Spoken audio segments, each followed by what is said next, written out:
Indonesia kita ini selain negara yang sangat cantik seperti yang kakak sampaikan tadi, betul. Tapi kita juga adalah negara dengan potensi risiko bencana tertinggi kedua di dunia, setelah Filipina. Di Jepang anak-anak tahu ketika gempa mereka nggak lari. Kalau di sini semua langsung lari kan. Padahal mestinya yang paling aman jangan lari dulu. Dari semua riset kak, sebenarnya chance paling tinggi untuk seseorang bisa bertahan dari bencana itu sebenarnya dari diri sendiri. Bukan dari bantuan orang lain, bukan dari bantuan orang lain. Jadi anak-anak memang juga harus tahu dia harus ngapain. Kita sudah punya informasi banyak, kita sudah punya sumber daya banyak, dan kita tahu kalau kita careless, sebetulnya bencana itu kita yang menyebabkan.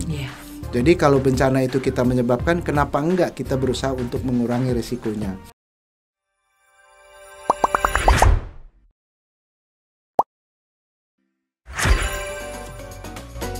Halo sahabat WVI, ketemu lagi dengan saya Becky Tumewu, salah satu Hope Ambassador WVI, and welcome to Wahana Visi Indonesia's podcast Our Days to End Child Poverty. Nah, sahabat WVI, kalau dipikir-pikir ya, kita ini sebagai bangsa Indonesia patut bersyukur banget. Karena apa? Karena kita hidup di Indonesia dengan alam yang begitu kaya raya, semuanya ada, dan kalau boleh dikatakan dari segi cuaca juga kayaknya lebih gampang deh dibandingkan banyak negara-negara lain di dunia. Tetapi bukan berarti kita hidup di Indonesia, negeri tropikal yang begitu kayaknya nyaman, ini isinya cuman enak-enak aja loh. Karena tetap ada resiko bahwa kita itu masih bisa mengalami bencana-bencana alam. Ada ya seperti udah sering lah kita alamin. Ada gunung meletus, ada banjir, ada tanah longsor, kemudian ada banyak deh pokoknya ya. Jadi ini juga yang perlu kita waspadai. Nah, jadi sudah ada 2 orang praktisi yang sangat berpengalaman dalam dunia kebencanaan. Wow, ini luar biasa ya, kebencanaan. Nah, yang pertama adalah seorang yang menekuni dunia pengurangan resiko bencana yang saat ini menjabat sebagai Deputy Project Director USAID Kuat Indonesia. Selamat datang kepada Bapak Victor Rembet. Ya, ini sama-sama kawanua torang. Torang deng torang, Bapak Rembet. Oke. Nah, yang kedua yang sudah hadir di samping saya ini adalah Disaster Management Manager WVI. Kita sambut kehadiran Francisco Fernando. Terima kasih, yang biasa dipanggil Bang Nando ya. Gimana Bang Nando, apa kabar, sehat? Baik, sehat. Makasih. Puji Tuhan. Bapak Victor sehat? Sudah smokol jadi sudah smokol. Smokol yang artinya makan pagi alias sarapan. Kinotuan bubur Manado. Jadi sebenarnya ini kita podcast ya to end child poverty atau pelajaran bahasa Manado. Oke. Torang deng torang. Oke, kita mau bahas soalnya hal yang sangat serius nih. Tapi bukan berarti kita membahasnya tidak bisa sambil ya santai, karena sesuatu yang disampaikan lebih santai biasanya lebih gampang keterimanya. Oke. Nah, itu biasanya kalau dunia pendidikan sih begitu. Oke. Nah, jadi pertama Bang Nando dulu nih. Bang Nando, ngomongin bencana. Sebenarnya seperti apa sih kondisi Indonesia saat ini? Kemarin kan kalau baca tuh terus kayak warawiri di media sosial tuh ada megatrust, katanya bakal ada megatrust. Nah ini nih, aduh saya sebagai emak-emak juga gitu ya, ibu-ibu kayaknya jadi gimana nih gitu ya kan, bukannya bapak-bapak nggak mikirin tapi ibu-ibu jadi gitu ya kan. Nah gimana Bang Nando, boleh dong diceritain apa sih resiko-resiko yang kita akan hadapi nih di Indonesia? Oke Kak, terima kasih. Yang pertama sebenarnya Indonesia kita ini selain negara yang sangat cantik seperti yang kakak sampaikan tadi, betul. Tapi kita juga adalah negara dengan potensi risiko bencana tertinggi kedua di dunia, setelah Filipina. Oh, wow. Jadi sebenarnya kita tuh ada di atas Pacific Ring of Fire, yang tentu saja banyak gunung berapi yang aktif. Sampai saat ini kurang lebih ada lebih dari 120-an gunung aktif. Dan 60%-nya itu kurang lebih dia bahayanya cukup tinggi dari sisi gunung api. Lalu kita juga sebenarnya karena Ring of Fire juga kita ada potensi gempa ya. Baik itu megatrust maupun gempa-gempa menengah kecil dan lain-lain. Dan terjadi sangat sering di Indonesia ya. Tapi kalau misalnya kita lihat, kalau ditanya tren saat ini, sebenarnya kita senada dengan tren di global ya. Jadi kalau secara global, 55 dari 55% itu bencana tuh sifatnya hidrometeorologis. Apa tuh hidrometeorologis? Artinya bencana-bencana yang relate ke air, ke atmosfer, ke oceanologi gitu ya. Jadi kalau di Indonesia itu sama dari di tahun 2023 aja Kak, dari 5.400 bencana, itu lebih dari 90%-nya itu bencana hidrometeorologis. Jadi kita ada kebakaran hutan, kita ada kekeringan, banjir, dan ikutannya ya, tanah longsor dan lain-lain. Nah, ini yang sebenarnya menjadi perhatian kita. Jadi walaupun mungkin risikonya atau dampaknya tidak akan sebesar gempa, tapi frekuensinya sangat tinggi. Dan ini tentu saja sangat berpengaruh terhadap kehidupan dan penghidupan masyarakat, termasuk ke anak-anak ya, anak-anak jadi tidak bisa sekolah karena banjir itu banyak hal mengikutinya, penyakit dan lain-lain gitu ya Kak.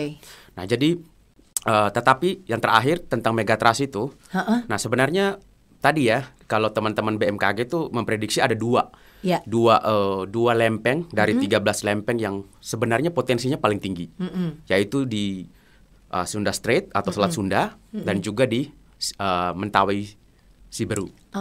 Jadi dua ini yang chance-nya jauh lebih besar dari 13 yang lain karena dari kalau dilihat dari tren waktu dalam 200 tahun terakhir mereka belum pernah rilis energi yang sangat besar gitu. Nah, makanya megatrust yang jadi dua dikhawatirkan ini adalah momen-momen mereka ya kan udah memendam cukup lama gitu ibaratnya ya.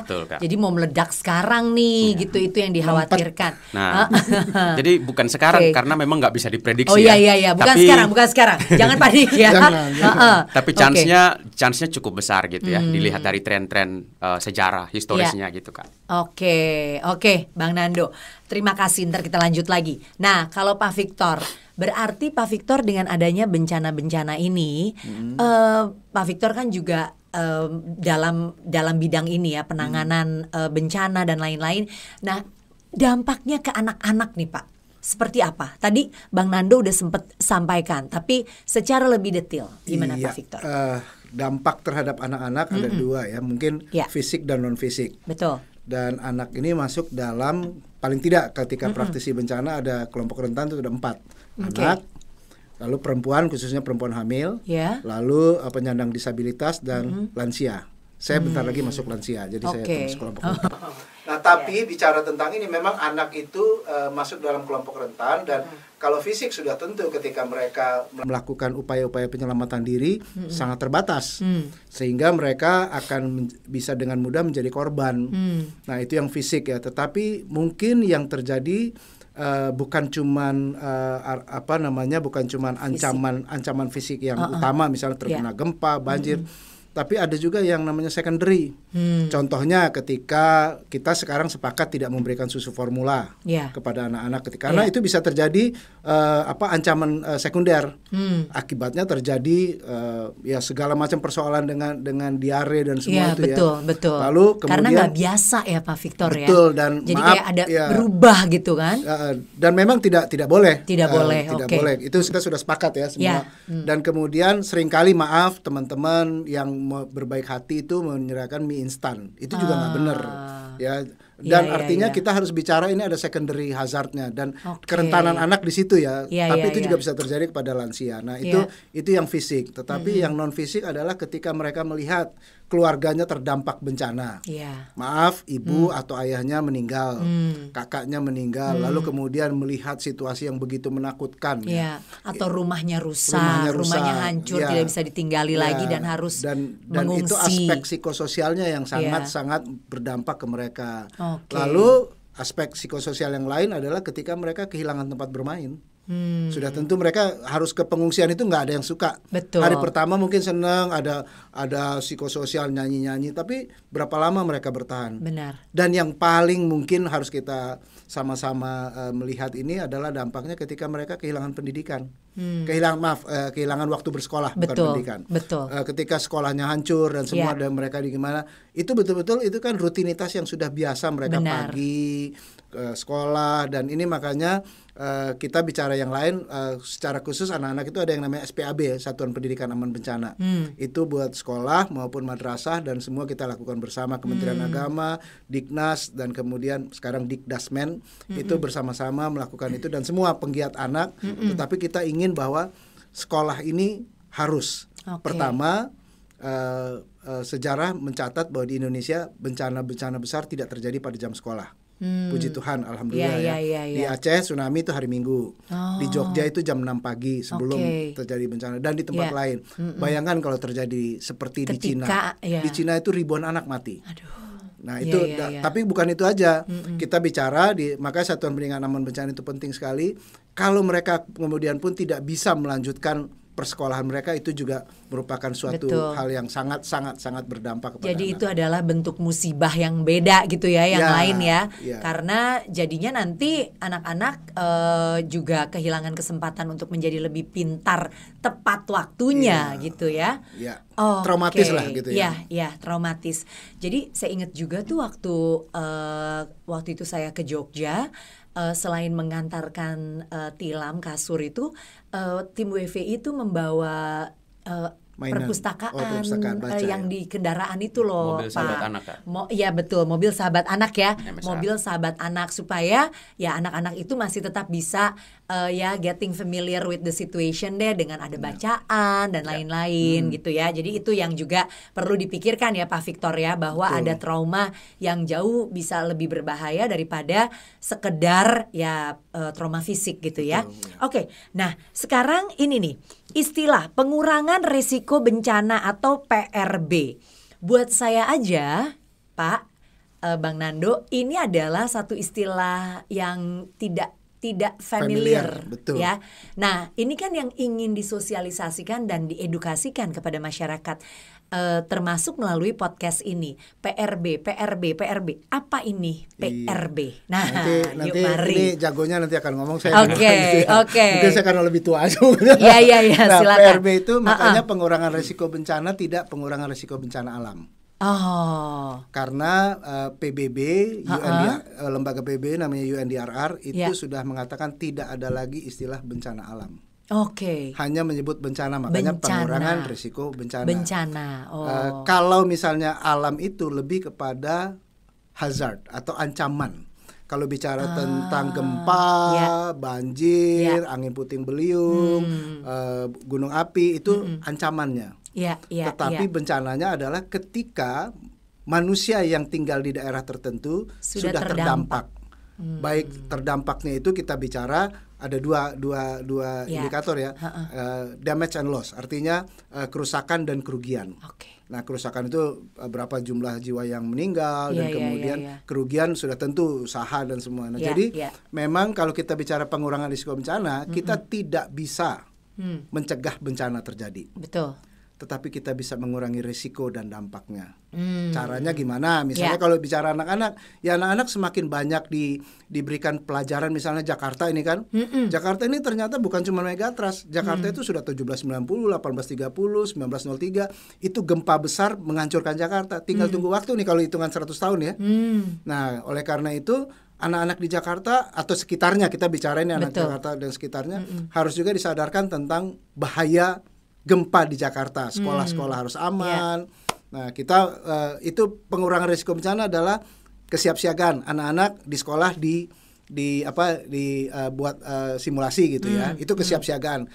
Mereka tahu kalau goyang gitu ya. Harus bagaimana berlindung, merunduk dan kemudian bertahan. Itu tiga itu. Tapi mitigasinya ya gedung sekolahnya harus diperbaiki dong. Kalau kita bangun gedung sembarangan itu pengurangan risiko bencana. Di situ ada mitigasi, ada kesiapsiagaan, dan ada edukasi yang terus-menerus. Kita lihat aja deh di Jepang, anak-anak tahu ketika gempa mereka nggak lari. Kalau di sini semua langsung lari kan. Padahal mestinya yang paling aman jangan lari dulu. Nah itu pengurangan risiko bencana. Anak-anak kemudian diedukasi. Nanti kita bersama-sama dengan WVI dan CRS itu sedang membuat buku, sudah launching 3 buku, ada buat anak SD, ada anak SMP, ada anak SMA, bagaimana ketika menghadapi gempa di Jakarta yang banyak orang belum sadar bahwa ada gempa akan menghancurkan Jakarta dan pernah terjadi. Itu contohnya. Tapi yang lain-lain ada ancaman alam yang banjir, lalu kemudian gunung api, itu nanti kita bicara dikurangi resikonya, kapasitas ditinggikan, kerentanan dikurangi, dan mungkin saya mungkin bukan jualan tetapi Indonesia punya alat yang namanya Inaris. Inaris itu kita tahu bahwa di mana kita tinggal ancaman bencana apa yang ada. Buka aja nih, ada Inaris punyanya BNPB, gratis kok. Kita tahu daerah saya ini ancamannya apa? Gempa. Kita tahu. Ancaman di dekat saya apa? Gunung api. Kita tahu bagaimana dan cari informasi sebaik-baiknya meningkatkan kapasitas. Silakan, ini yang lanjut Bang Nando. Tapi sebenarnya sudah sangat lengkap disampaikan Pak Victor ya. Prinsip utamanya sebenarnya Kak, meningkatkan kapasitas orang untuk bisa lebih siap siaga terhadap bencana. Karena kan 2 yang lain kita kontrolnya lebih sedikit. Misalnya kayak ngomongin tentang kerentanan. Jadi salah satu faktor bencana itu yang diukur adalah kerentanan. Ya kerentanan ini macam-macam ya, ada ekonomi, sosial. Orang yang udah tinggal di wilayah tertentu dia lebih rentan dibandingkan dengan orang yang tinggal di wilayah yang jauh dari sungai misalnya.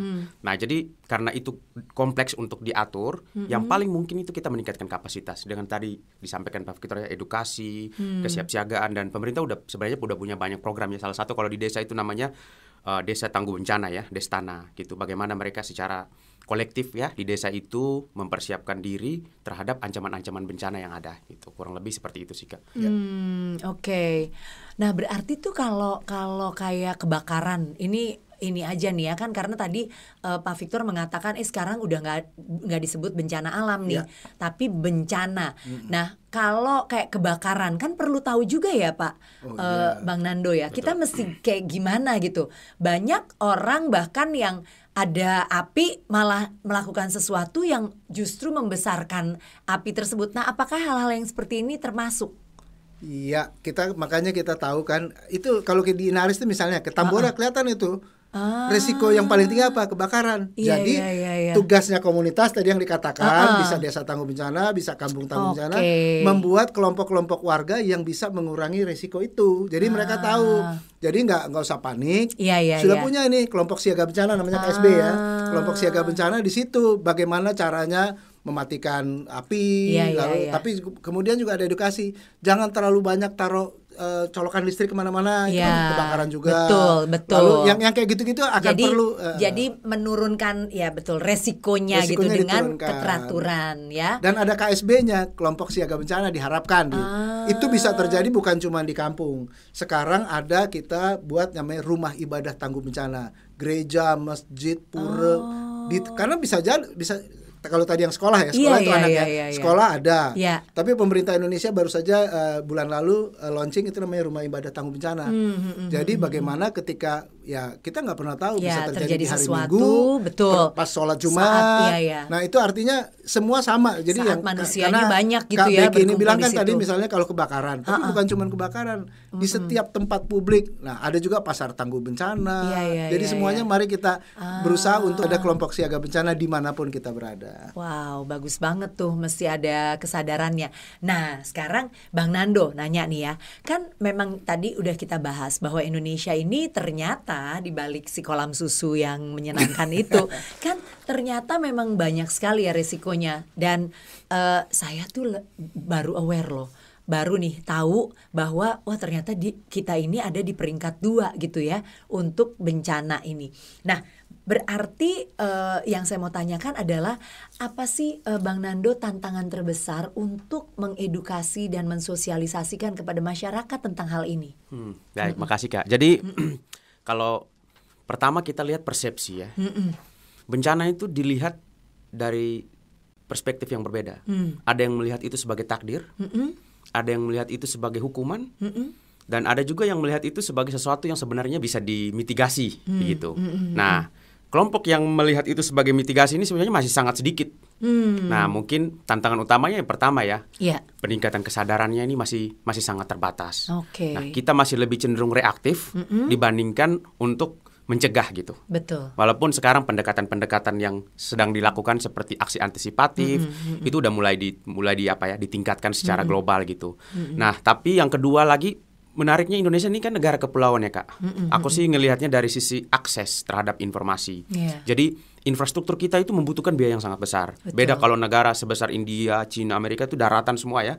Jadi lebih murah tuh cost-nya kalau misalnya harus ada pembangunan merata. Nah, itu yang salah satu tantangannya juga. Gimana informasi yang sebenarnya sudah punya, kita BMKG itu sebenarnya udah punya macam-macam peringatan dini gitu ya. Tapi kadang itu tidak sampai ke grassroots-nya, ke lapisan yang paling bawah di masyarakat gitu. Nah, padahal justru itu gap-nya di situ. Ketika masyarakat terinformasi dengan baik, punya akses terhadap informasi yang baik, pasti mereka akan bisa melakukan sesuatu untuk bisa mengurangi resikonya gitu. Nah, menurutku mungkin itu sih Kak. Jadi lalu mungkin walaupun kita sebenarnya di standar-standar kebencanaan ini kita masing-masing daerah tuh harusnya punya, misalnya diatur tuh di dalam Permendagri itu tentang standar-standar minimum apa sih yang harus dilakukan daerah untuk mempersiapkan diri bencana.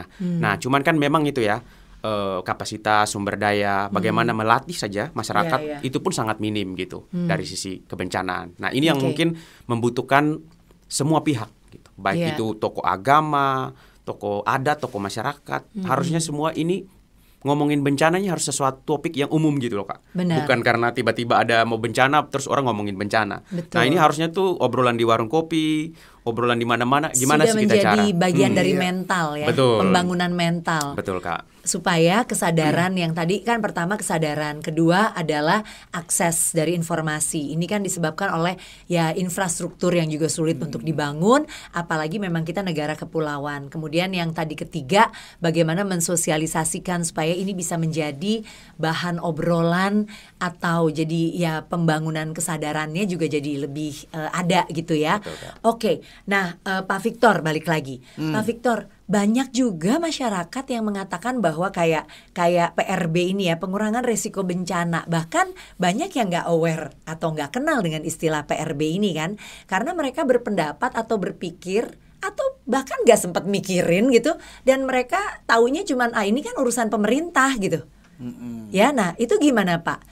Iya, saya hanya bersyukur kalau kita mau referensinya ketika COVID. Ada yang namanya behavior change ya. Dulu kita nggak pernah mikir mau pakai gini, apa, cuek gitu kan, aja ya cuci Pak. tangan. Betul. Nah, ini juga bagian dari social behavior change kita.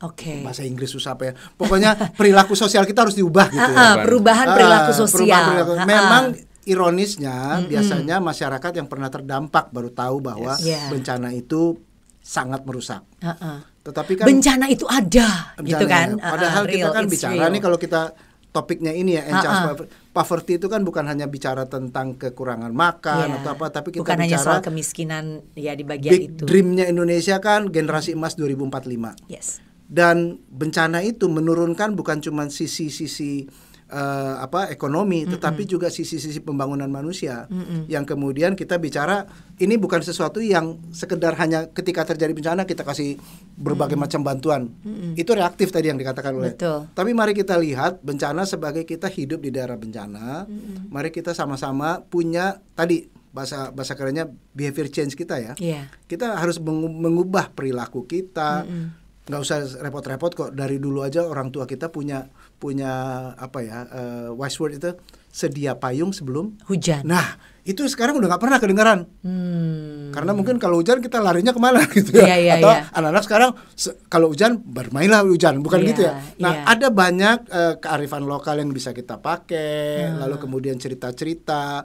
Kita semua bersama-sama, kalau pemerintah memang mereka sebagai duty bearer harus. Makanya mungkin kita berharap karena Kak Becky tanya gini, bagaimana pemerintah? Pemerintah tidak sendiri, tapi pemerintah punya peran yang penting. Pemerintahan Pak SBY itu Indonesia menjadi Global Champions of DRR. Hebat itu, satu-satunya negara dunia sampai sekarang. Jadi Global Champion ya, diserahkan oleh Sekjen PB. Nah, harusnya mohon kita nih sama-sama nih ya, Pak Prabowo dan teman-teman nih, mari kita jadikan bencana sebagai isu yang bisa membuat mimpi kita 2045 itu pupus. Terwujud. Ya, pupus Ya. karena mimpinya pupus karena sudah ada. Ya, karena terjadi bencana. Ya. Dan kemudian oke. itu kalau itu pupus kan ya bencana merusak semua ekonomi. Betul. Lalu kemudian ini mumpung nih lagi rame-ramenya pilkada. Ya. Kepala-kepala daerah tuh mikir dong, daerahnya rawan bencana kan. Betul. Jadi itu yang mau gubernur bupati, wali kota itu kerja bareng di undang-undang jelas. Ini saya langsung ngomong undang-undang ya. Tapi undang-undang kita jelas bahwa ada masyarakat, ada lembaga usaha. Betul. Jadi lembaga usaha juga bisa memperkuat, masyarakat juga memperkuat. Makanya masyarakat itu sampai ke gereja, masjid, semua komunitas ajak semua. Karena ini urusan bersama. Ada satu kata di dalam bahasa Inggris, disaster is everyone business. Jadi bencana itu adalah urusan semua. Oke, nah ini menarik sekali nih Pak Victor ya. Tadi kan Pak Victor udah mengatakan bahwa sebenarnya ini bukan peran pemerintah aja, bahkan ada undang-undangnya yang menyatakan bahwa ada nih macam-macam nih sektor bisnis dan lain-lain. Nah, sekarang berarti apa nih peran kita masing-masing sampai kepada peran anak nih Pak. Makanya anak juga, nanti Bang Nando boleh loh ya kalau mau nambahin gitu. Makanya anak kan juga mesti kita bangun awareness-nya gitu. Gimana Pak Victor? Ya, tadi saya bilang anak itu sebagai kelompok rentan. Tapi kita yakin juga anak itu mempunyai kapasitas sebagai game changers. Yes. Jadi anak-anak saya pernah bekerja juga di salah satu organisasi anak yang lain selain ini. Kita bicara tentang anak-anak itu ternyata bisa menyuarakan kepada gurunya, kepada ibunya. Betul. Dan kemudian mereka bisa ada forum anak. Di Indonesia sudah banyak forum anak, WVI termasuk yang ini. Forum anak ini kita berdayakan ya, karena mereka bisa ngomong misalnya isu-isu kebencanaan di forum anak ini diangkat oleh anak-anak yang memang bisa menjadi ya duta-duta anak. Dan seharusnya juga kita bicara di setiap peringatan Hari Anak Nasional, anak-anak ini diberi kesempatan untuk salah satunya bicara tentang bencana. Dari berbagai macam isu yang lain ya. Anak-anak diberi kesempatan mungkin di Hari Anak tahun depan salah satunya bicara tentang menurut kamu apa Megatrust. Nah, kami di program kami ini, di program USAID Kuat ini, kita sudah melakukan kompetisi Reels. Dan luar biasa anak-anak. Memang Instagram 11 tahun ke atas ya. Tapi itu kan anak, kelompok usia anak. SMP SMA mereka menghasilkan luar biasa realnya. Jadi akan diumumkan pemenangnya, tapi itu mereka bagaimana menyelamatkan diri pas gempa. Dan ini suara anak itu luar biasa. Di sekolah-sekolah mereka sudah begitu kreatif. Jadi jangan menganggap anak hanya kelompok rentan. Betul. Tapi anak ini adalah game changers. Oke, jadi jangan menganggap anak-anak sebagai hanya kelompok rentan yang tadi di awal saya bilang. Tetapi anak-anak itu game changers. Mereka punya kapasitas. Dan melalui cara mereka berbicara, kita nggak perlu ngatur ya. Nanti di forum anak mereka bisa bicara. Tapi juga harapannya mungkin kita perlu mendorong semua penggiat anak itu, bahkan di Musrenbangdes pun itu di desa anak-anak bisa bicara. Harus diwakili satu kelompok anak. Ada forum anak desa mestinya ya. Dan kemudian ketika bicara ke lembaga usaha, nanti misalnya kita bicara dengan Kadin, bicara dengan kelompok-kelompok yang lain, kelompok agama. Anak-anak harus menjadi bagian yang tidak bisa dipisahkan, karena mereka adalah melihat bencana dari kekhawatiran mereka, tetapi mereka juga bisa memberikan apa yang mereka mau untuk orang-orang yang bisa melakukan banyak hal untuk anak. Oke, jadi anak-anak ini potensial sekali lah. Betul, ini ya, apalagi mereka ini kan sebagai pemilik masa depan sebetulnya. Sampai di tingkat dunia, karena kita bicara di pertemuan-pertemuan menteri tingkat Asia, bahkan di UN namanya Global Platform ya. Itu anak-anak selalu diberi kesempatan. Betul. Oke, nah Pak Victor, Bang Nando, apa saja inisiatif dan program PRB yang sudah berjalan dengan baik di tingkat komunitas?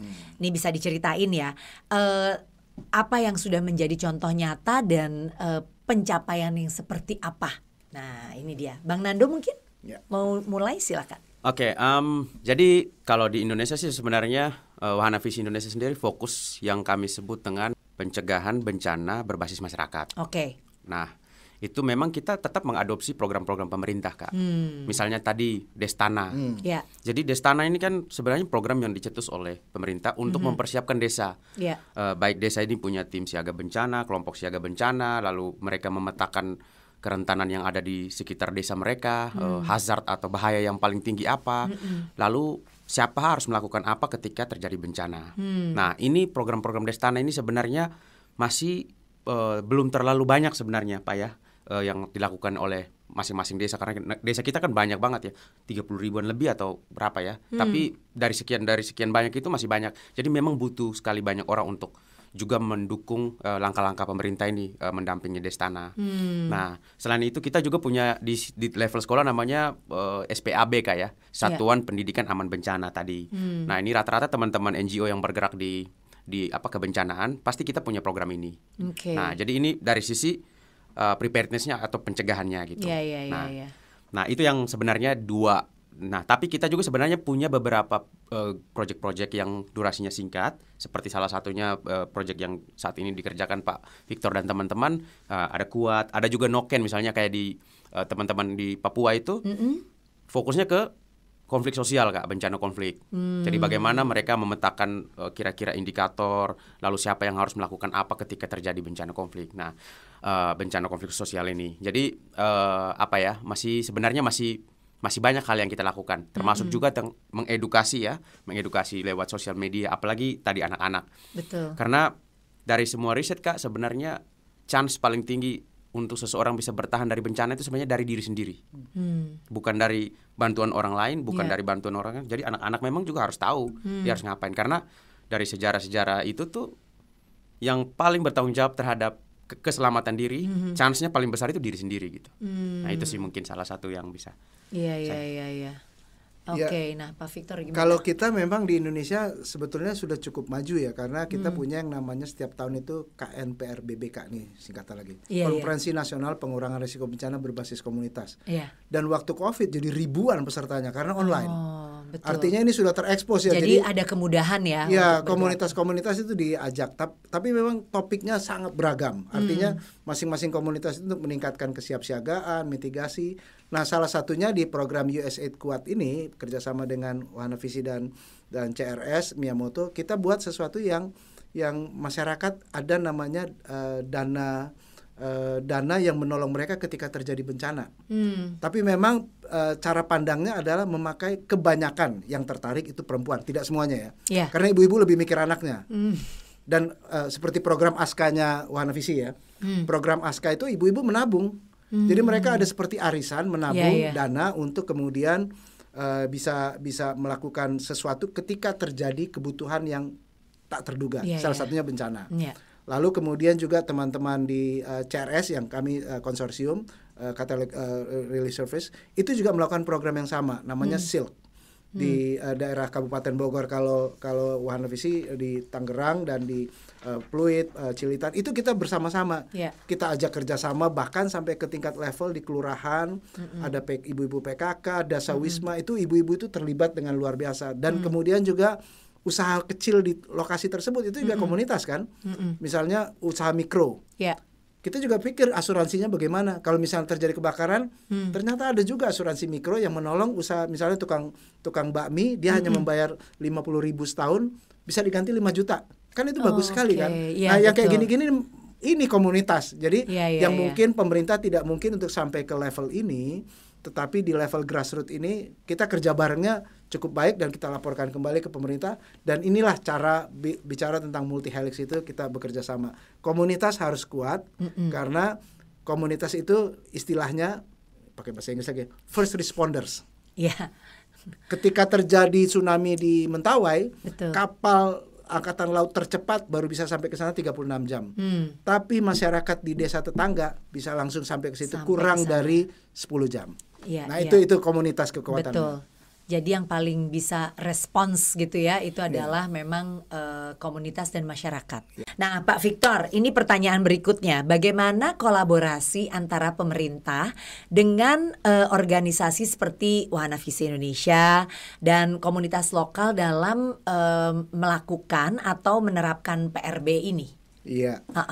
Kalau pemerintah dalam hal ini memang ada yang namanya, kalau di level nasional ya, ada Direktorat Kesiapsiagaan itu di mana mereka punya mengelola relawan. Jadi relawan dikelola di bawah Direktorat Kesiapsiagaan, tetapi juga ada yang namanya Platform Nasional Pengurangan Risiko Bencana. Nah, Platform Nasional Pengurangan Risiko Bencana anggotanya kementerian lembaga, lalu kemudian pemerintah, tetapi juga berbagai macam NGO, ormas, dan bahkan lembaga usaha. Nah, di level bawahnya ada namanya Forum PRB di tingkat provinsi, kabupaten, kota. Jadi pemerintah masih tetap di situ. Artinya ini memang yang tadi Disaster is Everyone Business itu ada di undang-undang kita bahwa penanggulangan bencana itu adalah tanggung jawab semua pihak. Memang di undang-undang baru 3 ya, pemerintah, lembaga usaha, dan masyarakat. Itu 3 disebutkan. Belum direvisi. Tapi itu bagian yang merupakan sesuatu yang pemerintah mengajak kita semua untuk bisa terlibat di dalam isu-isu kebencanaan. Artinya tidak ada stand alone di sini. Tidak ada misalnya pemerintah sendirian. Tapi kemudian juga nggak bisa juga mengatakan wah hanya LSM yang hebat. Enggak. Semuanya harus terlibat, dan itulah segitiga. Makanya lambangnya BNPB ya, Badan Nasional Penanggulangan Bencana, dan BPBD itu segitiga. Jadi ada pemerintah, lembaga usaha, dan masyarakat. Lagu Marsnya juga pemerintah, dunia usaha, dan masyarakat. Jadi ini makanya ada juga kita buat yang namanya itu difasilitasi oleh BNPB. Ada namanya platform-platform yang membuat kita tahu ketika bencana terjadi siapa aja yang udah terlibat. Ada itu ya. Jadi namanya Des Relawan. Itu ada. Jadi platform itu ada. Dan kemudian berbagai cara lain. Dan saya mengucap syukur, puji Tuhan, alhamdulillah, lembaga pemerintah yang paling partisipatif, kalau saya katakan ya, itu adalah BNPB dan BPBD. Karena mereka dalam forum-forum PRB, platform nasional, mereka mengajak kita semua untuk ngobrol. Contohnya, ketika kita mau menghasilkan peraturan, kalau di kementerian itu peraturan menteri. Kalau di BNPB kan peraturan dulu Perka, peraturan kepala, sekarang peraturan badan, itu melibatkan semua orang. Jadi itu indahnya kalau kita bicara tentang bagaimana sudah diamanatkan undang-undang dan dipraktekkan, dan kemudian kita harus bisa melibatkan semua, dan pemerintah sangat terbuka. Ini kan enak banget nih ya dengernya nih ya Pak Victor ya, tapi tetap masih ada tantangannya. Oh pasti. Tantangannya apa? The man behind the gun. Siapa pimpinan di lembaga pemerintah tersebut, apakah terbuka? Kalau yang sangat terbuka itu contoh-contoh luar biasa ya. Misalnya saya mungkin harus mengatakan dengan ini di Bali itu pelibatan masyarakat luar biasa. Bahkan mereka setiap tanggal 26 itu ada sirine bersama. Dan hotel-hotel itu memang ada hotel tangguh bencana karena mereka kan pariwisata ya di situ bisnisnya. Jadi ada, lalu kemudian UMKM dan kelompok-kelompok masyarakat itu dilibatkan. Itu salah satu contoh di Bali. Lalu kemudian mungkin daerah yang baru terdampak bencana, misalnya Palu dan Sigi, itu menjadi begitu partisipatorisnya mereka untuk keterlibatan. Tidak semua, karena hanya dulu pernah di Jawa Tengah, kepala BPBD-nya, kepala pelaksana BPBD begitu luar biasa, dan itu membuat kita bisa kerja bareng. Artinya masuk ke ruangan pimpinan itu bukan sesuatu yang mengerikan, misalnya terlalu banyak protokoler, birokrasi, enggak. Karena ini rumah rakyat, rumah kita bersama. Itu karena bencana itu. Jadi pertanyaan, tantangannya siapa orangnya gitu. Jadi tantangannya juga bagaimana relationship yang dibangun ya. Betul. Ya kan, dan ya tentu relationship yang baik itu berasal dari keterbukaan dan komunikasi yang baik juga. Chemistry, betul. Oke. Nah, ini akan menjadi pertanyaan terakhir sih. Tapi ini penting banget karena akan melibatkan secara langsung kita semua dan juga Anda nih sahabat-sahabat WVI yang sedang menikmati podcast ini. Jadi saya tidak hanya ingin menanyakan kalau apa nih pesannya Bang Nando, apa nih pesannya Pak Victor gitu ya kepada masyarakat bila ada hal-hal terjadi terkait bencana. Tapi kalau saya pengen nanya lebih spesifik. Seperti misalnya di rumah saya nih ya, Bang Nando, Pak Victor, itu kan RT RW-nya aktif banget Pak. Ya, RT RW-nya aktif, kemudian pokoknya dalam segala hal 17-an kita bikin bazar, kemudian ada program sumbang darah, donor darah secara teratur. Pokoknya saya seneng banget deh Pak gitu dengan keaktifan mereka. Artinya gimana nih kalau kita kepingin nambah ilmu dan kemampuan masyarakat yang tinggal di kompleks rumah kita ini untuk lebih sadar, aware tentang bagaimana kita menanggapi bencana. Nah ini kita mesti kemana nih, Bang Nando? Oke. Mungkin sebelum ke pertanyaan itu ya Kak ya, aku sih mau lebih elaborasi tentang disaster is everyone's business ya. Nah, menurutku yang lingkup paling kecil itu di keluarga. Oke, sebenarnya banyak hal-hal sederhana sebenarnya bisa dilakukan di tingkat keluarga. Misalnya keluarga tuh bersama-sama dengan anggota keluarganya berdiskusi seperti yang tadi ya, melihat apa sih resiko di sekitar tempat tinggal kita gitu. Misal aja ada pohon besar yang ada di samping rumah, tiang listrik, dan kalau tempat itu adalah tempat yang rawan angin kencang, nah itu sebenarnya salah satu risiko tuh. Nah terus kalau misalnya melihat colokan yang ada di rendah ya, padahal wilayah itu banjir, nah itu juga risiko tuh. Jadi intinya memetakan dulu nih apa nih yang ada. Lalu kalau misalnya kita juga sebenarnya secara keluarga perlu untuk mendiskusikan kalau terjadi bencana, apa yang harus dilakukan, titik mana kita harus berkumpul, nomor kontak mana yang harus kita hubungi. Nah, jadi aman misalnya bapak, mama lagi di tempat kerja masing-masing, anak sendiri di rumah, mereka tuh udah udah tahu gitu. Tahu harus apa. Aku harus gitu ngapain. Ya. Nah, menurutku itu yang paling sederhana di level keluarga. Dan yang paling sederhana itu disimulasikan, Kak. Misalnya kita coba nih ada gempa, kita ngapain kalau kita lagi makan di ruang tamu. Jadi itu sebenarnya hal-hal sederhana yang tidak membutuhkan jadi banyak biaya. Testing betul. Nah selain itu Kak, ada satu yang sebut dengan tas siaga bencana. Nah di dalamnya itu kita bisa isi macam-macam surat-surat dan barang berharga, ijazah kita misalnya, lalu surat-surat penting lainnya, surat tanah, lalu semacam perbekalan untuk 1-2 hari, lalu uang cash misalnya, lalu barang-barang yang sebenarnya sangat esensi lah.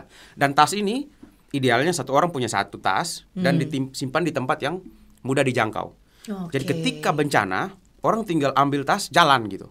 Jadi dia punya identitas, punya segala macamnya itu terlindungi gitu ketika bencana gitu. Jadi itu yang minimal yang bisa dilakukan.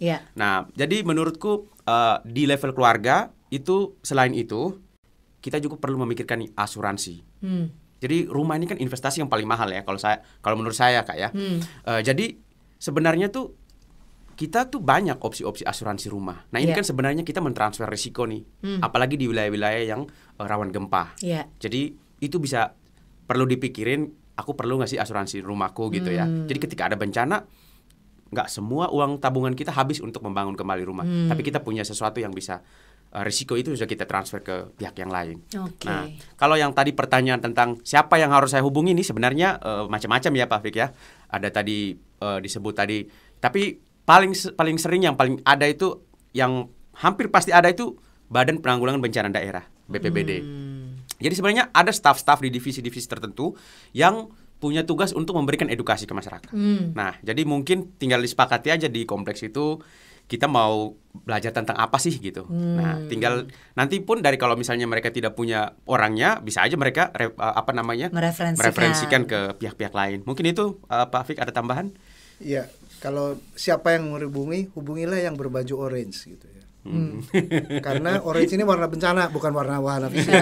Orange itu kan warna bencana ya, karena kenapa warna bencana? Karena kalau kita bicara warna itu bisa ketika salju, ketika laut, ketika hutan itu yang terlihat orange. Makanya itu warna bencana, makanya warna SAR juga. Nah, teman-teman di BPBD itu uniformnya orange. Nah, hubungi pasukan orange yang bukan PPSU gitu ya.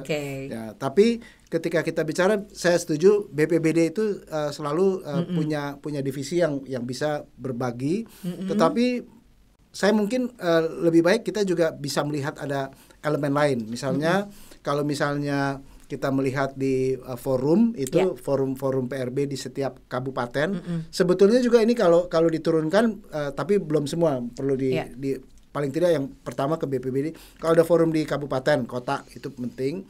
Tetapi bahkan juga ada forum di desa atau kelurahan. Itu ada juga karena itu akan lebih efektif karena mereka lebih tahu persoalan risiko di situ. Tetapi juga yang lain kalau misalnya kita bisa ajak ngomong juga sekolah-sekolah yang sudah terekspos dengan SPAB tadi. Guru-gurunya biasanya sudah tahu apa itu manajemen bencana yang baik gitu kan. Nah, yang salah satu lagi yang mungkin bisa kita upayakan itu kalau misalnya sudah ada rumah ibadah tangguh bencana, ya saya mungkin jual nama satu organisasi yang namanya HFI.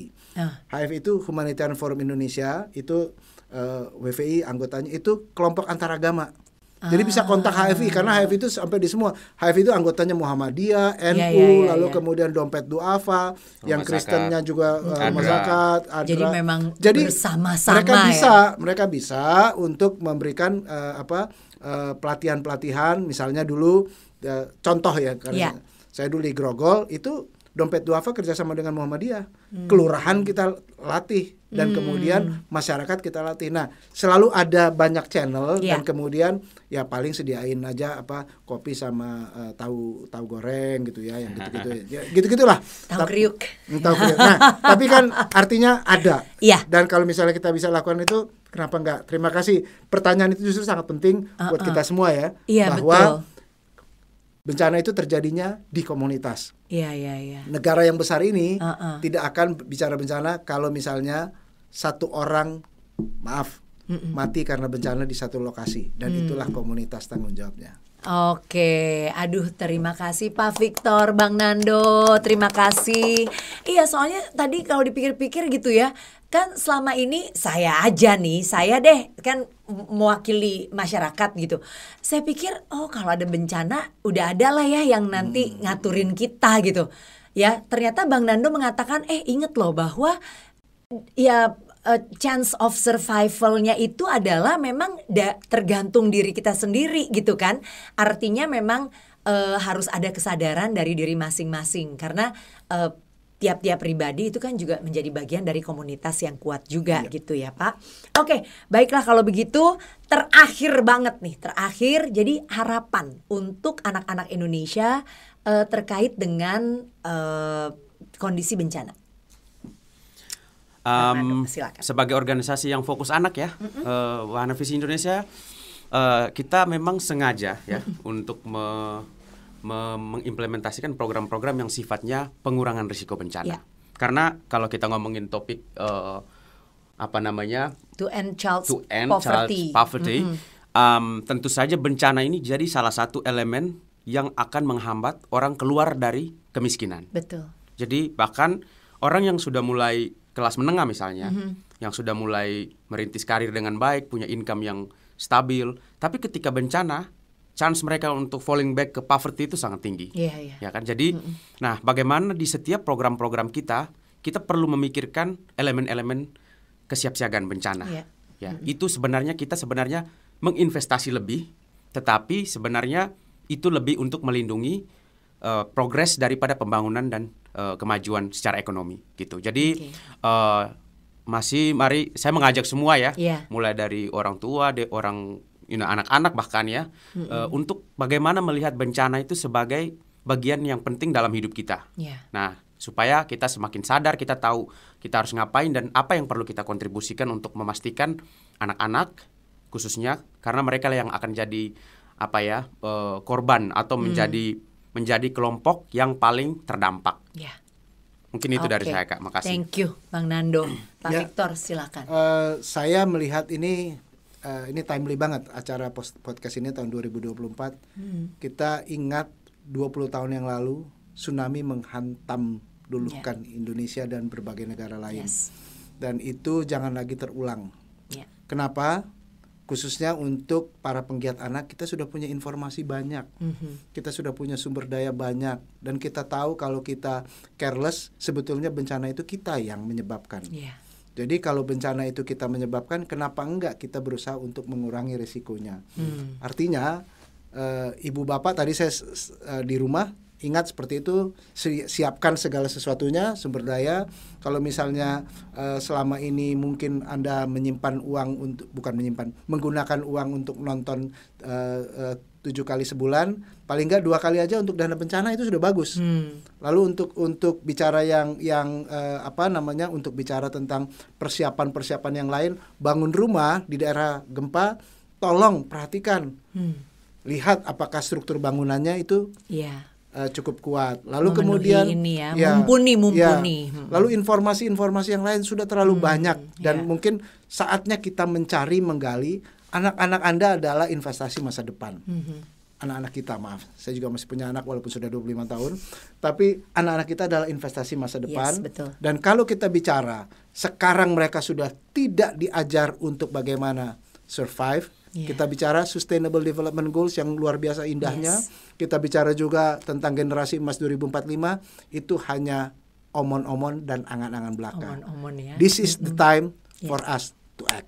Ini saatnya kita aksi untuk our days to end child poverty. Oke. Salam tangguh. Good. Terima kasih. Salam tangguh. Thank you Pak Victor, thank you Bang Nando. Sepertinya ini adalah tutupan cantik, tutupan megah untuk podcast kita kali ini ya sahabat WVI. Jadi terima kasih sekali lagi. Dan ingat bahwa tadi nih apa yang sudah disampaikan oleh Bang Nando dan Pak Victor, apalagi ada kata-kata jimat tadi tuh ya, bahwa disaster is everyone's business. Jadi ini bukan hanya menjadi bencana, bukan hanya menjadi masalah pemerintah saja atau masalah ya pihak-pihak tertentu, tapi merupakan tanggung jawab kita semua. Jadi ayo kita harus menjadi bagian dari masyarakat yang lebih pintar, lebih cerdas untuk bisa menanggapi situasi seperti apapun. Terima kasih sekali lagi. Dan kalau ada yang tadi didengar, dipelajari kurang jelas, diulang lagi aja ya. Bisa di-rewind, diulang. Beneran, kayak saya aja tiap kali bawain gini, catatan saya banyak tuh ya. Banyak sekali saya belajar. Thank you so much. Sampai ketemu lagi, saya Becky Tumewu, undur diri. Salam tangguh, sehat selalu. Bye-bye.